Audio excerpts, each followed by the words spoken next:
अस्सलाम वालेकुम। एक बहुत ही खूबसूरत सुबह न्यू जर्सी की मैं आपके साथ हाजिर। कल यहाँ बहुत ज़्यादा तूफ़ान था। आप अभी भी आपको मैं दिखाऊं, दरख्तों की, टूटे हुए दरख्तों की शाखें पड़ी हैं। और मैं सुबह देख रहा था ट्रक वाले आकर वो इकट्ठी कर रहे थे और कुछ 50 मील से ज़्यादा की रफ्तार से आंधी थी। और कल मुझे व्लॉग करने में भी बहुत मुश्किल हुई थी, मैंने आपको बताया। हालांकि मैं सेफ़र जगह से रिकॉर्डिंग कर रहा था, बहुत तेज़ हवा थी। और लेकिन कुर्बान जाऊँ इनके इंतज़ामात पर।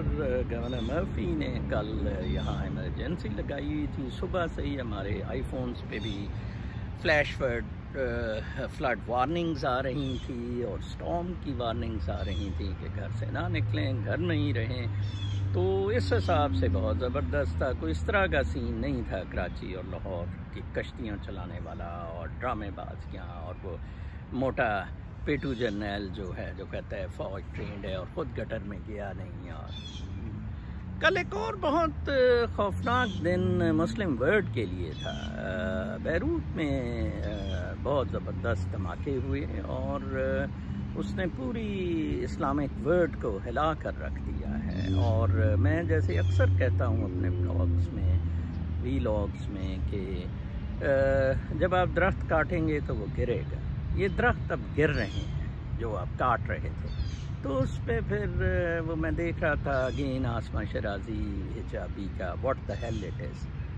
मैडम आसमा शराजी, ये वही हेल है जिसकी आप बड़ी नवाज शरीफ के जहाज़ में लंदन से बैठ के आई और अब वो बीमारी का बहाना बना के लंदन में बैठा हुआ है। ये वही हेल है जो he is also partner in this hello जो पाकिस्तान में भी चल रहा है। ठीक है ना जी। ये वही हेल है जिसकी उसने मोहर तस्दीक की, उसकी एक्सटेंशन जनरल बाजवा की करके सिर्फ अपनी बेटी के पर्स बचाने के लिए और अपनी कोई 40-40 करोड़ की रिस्ट वॉचेस के लिए। बहुत दुख होता है। मैं 1977 में मुझे बड़ा शौक़ था अरबिक पढ़ने का। एफ़ए के बाद कुछ मुझे वक्त था तो मैंने गर्मियों में नेशनल सेंटर ज्वाइन किया। वहाँ अरबिक की क्लासेस होती थी। मैंने बचपन में भी कुछ अरबिक एक मदरसतुल बनात स्कूल से पढ़ी।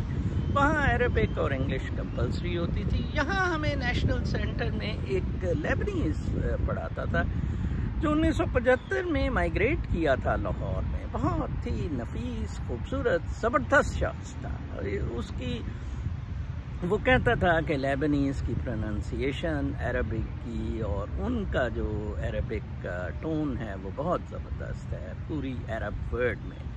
और उससे मेरी बड़ी गपशप क्लास के बाद होती थी। तो मैंने उससे पूछा था कि आप भी दौड़ आए, बैरूत क्यों जला और ये क्या वजह है। तो वो बहुत ज़बरदस्त एक ही बात में उसने मामला सारा ख़त्म कर दिया था। कहते हैं कि दरअसल ये सारा पैसे का खेल है, ये माशी खेल है। कहते हैं कि हम जब ग्रो किए उसी बैरूत में तो हमें पता ही नहीं होता था कौन मुसलमान है, कौन क्रिश्चियन है, द्रूज़ है। हम सारे as a human being, as an इंसान प्यार मोहब्बत के साथ रह रहे थे। लेकिन जब प्रोबेबली रिसोर्सेज कम हुई, साइज़ ऑफ द केक कम हुआ, तो फिर हमें पता लगा कि वो ये तो यार हमारा मुसलमान केक ज़्यादा खा गया, ये तो ईसाई ज़्यादा केक खा गया।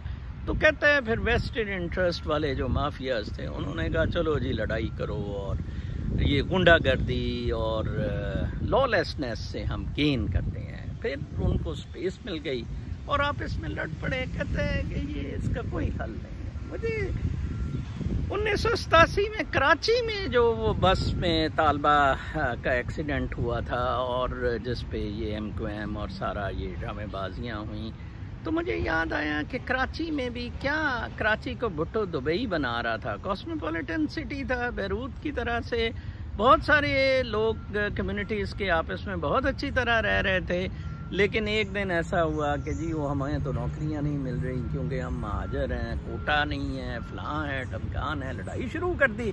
1991 में मैं कराची में SDM था। तो मुझे याद है कोई दिन ऐसा होगा कि हम सिंध मेडिकल कॉलेज के सामने ड्यूटी नहीं देते थे इन गड़बड़ों की वजह से जो आपस में लड़ाइयाँ और जंगें हो रही थी। मैं अक्सर अपने ब्लॉग्स में और व्लॉग्स में ये कहता होता हूँ कि ये जो लिबरल जमहूरी सरमायादाराना निज़ाम है, ये बहुत बड़ी मुसीबत है एक्चुअली। इंसान फ्रीडम्स के लिए इस तरह पैदा नहीं हुआ था कि बिल्कुल, मसला ये है कि इंसान आज़ादी का तो बहुत ख्वाहिशमंद है, स्पेशली मेरे जैसा इंसान, लेकिन ऐसी आज़ादी नहीं होनी चाहिए जो दूसरे की आज़ादी सलब करे। इंसान को इंसान के साथ रहने की जौन सी ट्रेनिंग है वो सिर्फ रूहानी तौर पर ही प्यार मोहब्बत से और रूहानियत के असूलों के मुताबिक तो हो सकती है। अनफॉर्चुनेटली वो कानून के मुताबिक नहीं हो सकती। कानून के मुताबिक वो फिर इसी तरह होती है जैसे चीन में हो रही है, ठीक है ना जी, डिक्टेटोरियल रिजीम्स में हो रही है। अमेरिका में आप देख लें, जहाँ जो गढ़ है लिबरल जमहूरी सरमायाकाराना फ्री इकोनॉमी निज़ाम का, वहाँ यही है, काला गोरे के अगेंस्ट पिच्ड है, गोरा हिस्पानवी के अगेंस्ट पिच्ड है, और इधर तबकाती लड़ाइयाँ, इकोनॉमिक इंटरेस्ट पे लड़ाइयाँ हो रही हैं। अदरवाइज कोई नहीं। इधर तो बहुत सारे मुस्लिम मैंने देखा है, वो चर्चों में पाए जाते हैं, हम क्रिश्चियन हो जाते हैं, जी आप हमें पैसे दें। जैसे मैं कल एक आर्टिकल पढ़ रहा था कि हिंदू जो सिंध में रह रहे हैं वो बड़े ल्योर किए जा रहे हैं मुसलमान होने पे, आपको घर देंगे, आपकी शादी अच्छी जगह हो जाएगी, ब्ला ब्ला ब्ला ब्ला, ठीक है जी। तो ये सारे पैसे के इंटरेस्ट हैं। तो लिहाजा इसीलिए मैं रियासत मदीना का चार्टर बहुत अच्छा समझता हूँ, इसीलिए मैं हज़रत मोहम्मद सल्लल्लाहु अलैहि वसल्लम का बहुत अच्छा समझता हूँ कि उन्होंने जो चार्टर दिया, जिसमें कि एक खलीफा वाला निज़ाम, शूरा कि मजलिस शूरा हो, आपस में कंसल्टेशंस हो और कुछ रेगुलेशंस नाफिज किए, ठीक है ना जी। बुनियादी तौर पर तो उस चीज़ की ज़रूरत है। अब आप देखें जॉन स्टुअर्ट मिल, जो कि वेस्टर्न थॉट का, डेमोक्रेसीज का बड़ा बाबा समझा जाता है, जिसको हमारे जस्टिस बाकेट साहब ने धक्के से ही कोट कर दिया एक ये जजमेंट में पिछले दिनों। तो स्टुअर्ट मिल ने भी कहा था कि एक थिंक टैंक होना चाहिए इन असेंबली मेंबर्स पर, जो इनको गाइड किया करे फॉर फ्यूचर लॉज। तो लो जी, थिंक टैंक ही अगर बनना है तो फिर ये इन मेंबरों को उधर बैठा के क्या करना है, खाबे लगाने के लिए ये मेंबरों ने बनना है, ठीक है ना जी। तो फिर तो बेटर है कि मुत्तकी लोगों की मजलिस शूरा हो जो फैसला करें, ठीक है जी। It's very simple.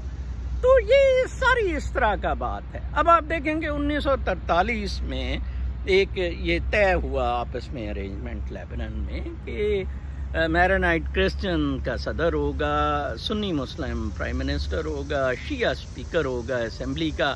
तो देखें वो चल रहा था, कोई परवाह ही नहीं थी किसी को भी कि क्या है, अपना हर कोई ग्रो कर रहा था, प्रोग्रेस कर रहा था अपना, कोई किसी का ऐसा खाबे शाबे का सोचा ही नहीं था, ठीक है ना जी। तो जब ग्रुप में लोगों ने माफिया की सूरत में कुछ चीज़ों को हासिल करने की कोशिश की या ग्रैब करने की कोशिश की, तो फिर ये सारा फसाद हो गया, फिर ये सारे ग्रोह बन गए।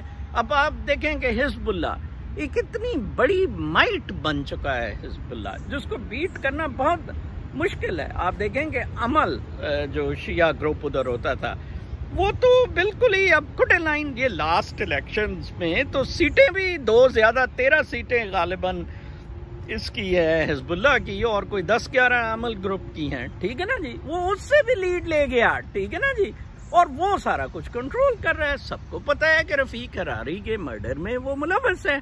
और अब आप देखें कि $1 बिलियन ट्रिब्यूनल पे लगाया गया, जो हेग के करीब प्रोसीडिंग्स कर रही है। जुमे को ही बल्कि इस पे फैसला होना है, और बल्कि ये धमाकों का बड़ा इससे कनेक्शन कहा जाता है कि कोई सिग्नल दिया जा रहा है ट्रिब्यूनल को, अगर इसराइल ने करवाए हैं, ठीक है ना जी।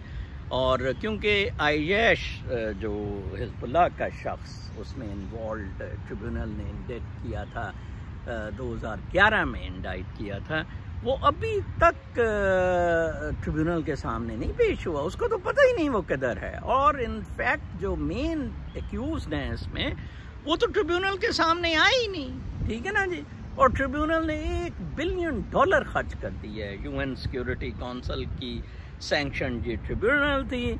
और आप देखें कि अभी भी 50% इसका खर्चा ट्रिब्यूनल का जौन सा है, वो लिबियन गवर्नमेंट वो बिल फुट कर रही है।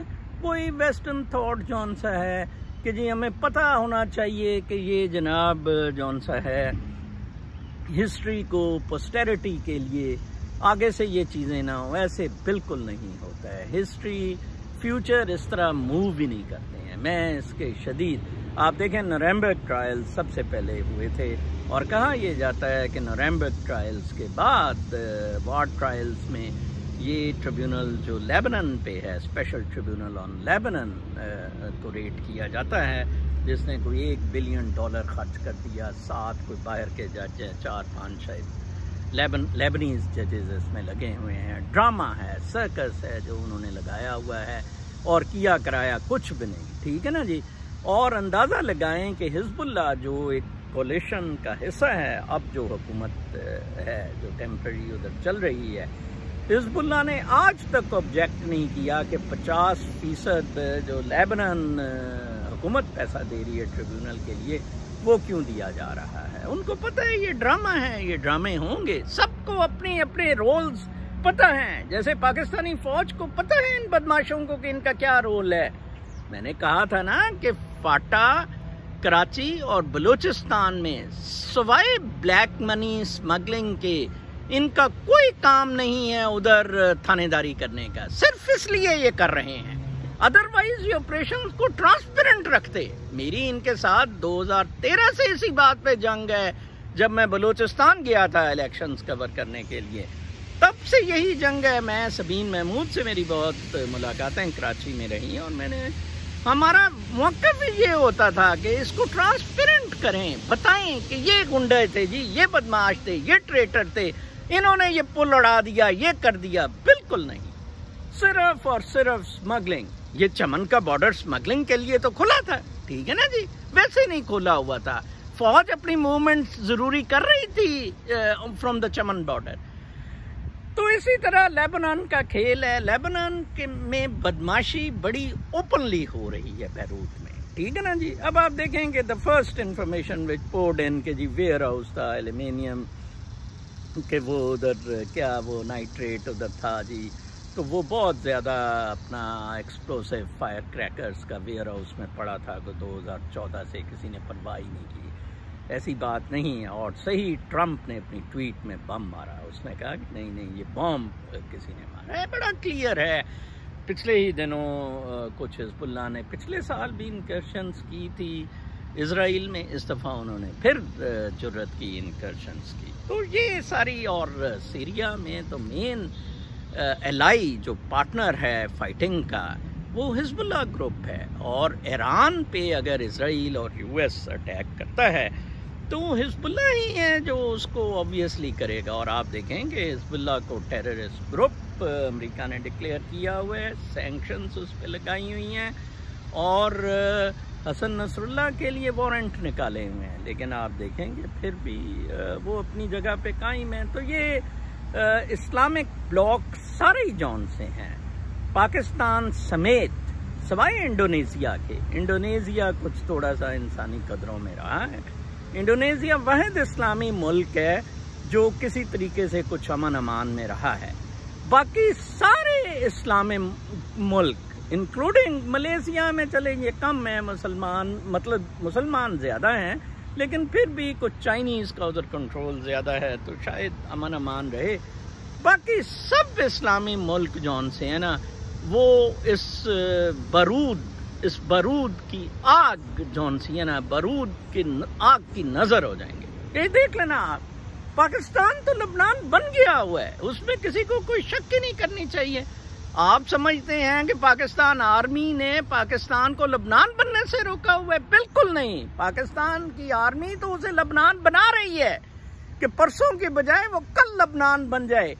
पाकिस्तान आर्मी बिल्कुल ही उसी तरह का टेररिस्ट ग्रुप है जिस तरह का हिजबुल्लाह है। हाँ, पाकिस्तान आर्मी ने एक काम किया है कि प्राइवेटली किसी को इतना बड़ा नहीं होने दिया जितना हिजबुल्लाह को दिया है। Hezbollah in fact state with in state बन गए। पाकिस्तान आर्मी क्योंकि मार्शल लॉ लगते रहे और उनके पास कंट्रोल रहा, इसलिए कोई भी ग्रुप इतना ताकतवर नहीं हो सका। वेयर एज लेबनान में इस तरह आर्मी कंट्रोल नहीं रहा। तो आर्मी है तो सही, कल उधर फौज पहुंची थी वाक़े के फौरी देर बाद ही, लेकिन ये है कि अपना इस तरह का सिलसिला नहीं है कि वो मार्शल एडमिनिस्ट्रेटर्स और ये वो। अब हिजबुल्लाह उधर स्टेट विद इन स्टेट है, हिजबुल्लाह के बड़े इकोनॉमिक इंटरेस्ट को वो वॉच कर रही है और जनाब साहब उसकी बड़ी मौजें हैं। आप देखेंगे वो तो कैपिटलिस्ट ठग्स का बहुत बड़ा मरकज बन गया है। अब आप देखें अमेरिका ने जो हिजबुल्लाह पे सैंक्शंस लगाई हैं, अभी तक वो अकाउंट्स ट्रेस नहीं कर पा रहे कि ये इन्हें कहाँ से पैसा आ रहा है। वो जो एक कोई कारों के ग्रुप का जो फ्राडिया जापान से वो लेबनान में पैदा हुआ था, तो वो जापान से जो दौड़ा कोई 6 महीने साल पहले, 6 महीने की बात है, तो उसने भी बैरूत में पनाह ली हुई है। लाइक वो इस्तांबुल फ्लाई कर गया, कोई म्यूज़िक इंस्ट्रूमेंट की गाब में वो निकला उधर से और टोक्यो से फ़्लाइट इस्तांबुल की ली और बैरूत में है। तो बिल्कुल इसी तरह के मामलात कराची, लाहौर और इन जगहों पे है। कोई कानून किसी किस्म की, देखें, या तो आप फेयर प्रिंसिपल्स पे चला सकते हैं। अमेरिका इज स्ट्रगलिंग हार्ड कि अपने रूल ऑफ लॉ रेगुलेशंस के साथ इनको कंट्रोल कर सके, जैसे मैंने अगले दिन कहा था।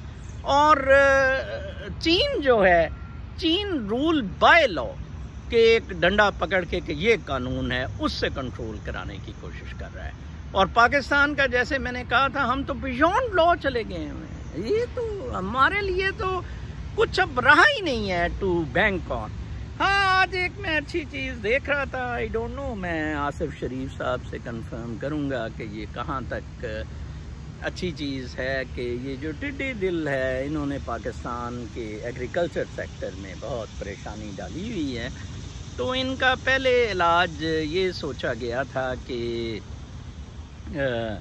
इनको चिकन फीड के तौर पे यूज़ किया जाए, लेकिन इनको फिर लाइव पकड़ना होता है। ओकाड़ा में कोई कुछ ग्रुप्स ने इसे लाइव पकड़ने का सिलसिला बनाया और 20 रुपए किलो के हिसाब से वो बेचते थे और ये फिर मुर्गियों के उसमें चले जाता था ब्रीड के लिए।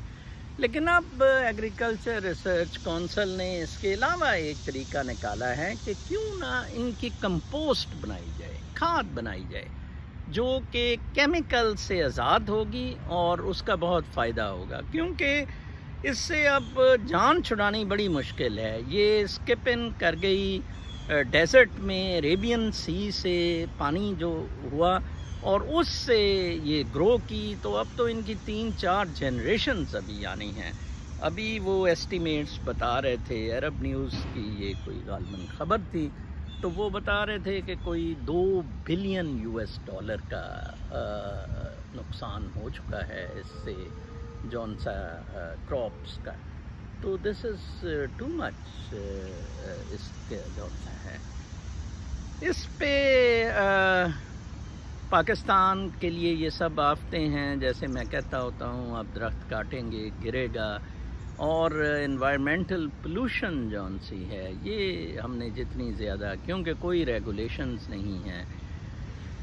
तो आज मैं वाइंड अप इसी चीज़ पर करूँगा कि ये जो मुस्लिम वर्ल्ड है, इसके साथ ऐसा ही होना था। ये अभी ब्लो अप करेगी और ज़्यादा। इसराइल के लिए तो हलवा है। देखें, इसराइल यूनाइटेड तो है ना उस चीज़ पे, जो भी उसका स्टैंस है उस पर वो यूनाइटेड है। ये सारे तो आपस में लड़ मर रहे हैं।